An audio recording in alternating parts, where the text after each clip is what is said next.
FBI super agent James E. Olmos.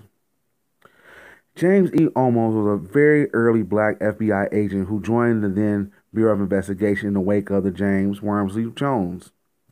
Prior to joining the Bureau, he had a career in government service with the Empire Interior and Customs.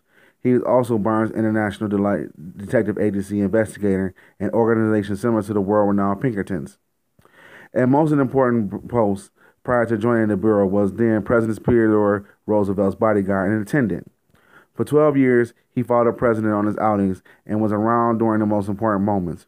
Roosevelt was also extremely fond of Amos' proficiency with firearms, calling him the best shot he ever seen. Amos also served as bodyguard to a number of senators, secretaries, and other movers and shakers in the early 20th century in Washington, D.C. James Amos joined the Bureau. Of all of this made James Amos a serial fire pickup agent for the Bureau of Investigation, the 401 of the FBI. Not only this, but already within it, James William Burns, founder of the detective agency he worked for, and took over as director of the Bureau in 1921. Still, Amos admitted his application like other potential agents and listed all their achievements, former clients, and references. From 1921 to 1953, James E. almost did all infiltrating assignments that would be considered subversive elements in groups under J. Edgar Hoover's Bureau.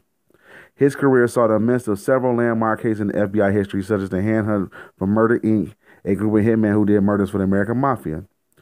He was at the core of the Dresden Nazi spy ring in New York because of his friendship with President Teddy Roosevelt, and one of the cases from the very start of his career was really responsible for his longevity as an agent. Infiltrating black movements. If you read the two-parter of Agent 800, Jack Jones, you know that Jack Jones is the agent from 1919 from 1923 and is the first special black agent. His FBI career was cut short after he identified as a Fed while getting the intel on the African Blood Brotherhood. 2 years prior, James Amos would be one of the agents who investigated Marcus Garvey, the UNIA, and the Black Star. He retired 23 years in the agency, but would die months later in January 1954 at the age of 74. James E. Olmos, will be the first to infiltrate organizations meant to empower blacks for the federal government, but he definitely will not be the last. Now, many people don't know about this guy, and that's why I brought him on up.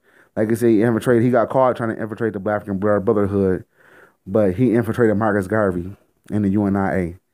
Hey, this program is I want you to look up an operation program called Operation Ghetto Blaster. Ghetto Informant. That's the name of it. Looked it up. That still goes on. It still goes on in the black community. Hey, I want you to keep your head up. Hey, keep your head up and read these books, man. Like I said, form African study groups. You know what I'm saying? So we could pop these cats before they come in the door. You already know what kind of cat you dealing with. You know, he up here, sick as hell. He doing his people's end. But this how the cats they do. That's how they do us. So that's the part you got to form African study groups and make sure, hey, you down with us. You know the philosophy. And like Thomas Sankara said, if you don't have the political philosophy, the soldier becomes a criminal. This guy right here, he's a criminal against his own people. Help perform genocide. Well, hey, like I said before, much love. Subscribe to the channel. And we're going to have a series on this about African snitches. We should do that. We see how much love this video going to get at first, but we should do that.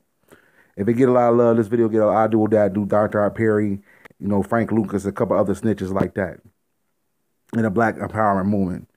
Hey, look for much love and subscribe to the channel.